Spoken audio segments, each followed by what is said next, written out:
Hello friends, இந்த vlogல நீங்கள் என்ன பார்க்க போகிறீங்கன்னா, சூப்பராக பைனாப்பிள் கேசரி எப்படி பண்ணுறது அப்படிங்கிறது தான் பார்க்க போகிறீங்க. இது எங்கே எடுத்தது பார்த்தீங்கன்னா, எங்களோட சொந்த ஊர் வந்து சந்தேடி அகஸ்தீஸ்வரம் பக்கத்தில்.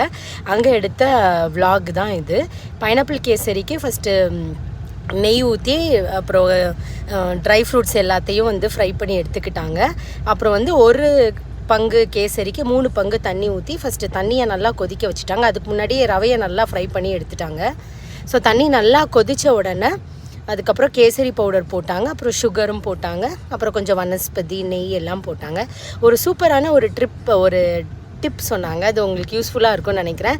கேசரி வந்து பண்ணி முடித்ததுக்கப்புறம் ரொம்ப கட்டியாக இருக்கக்கூடாதுன்னா கொஞ்சம் தேங்காய் எண்ணெயும் ஊற்றினீங்கன்னா கடைசி வரை அந்த கன்சிஸ்டன்சி சேமாக இருக்குமா.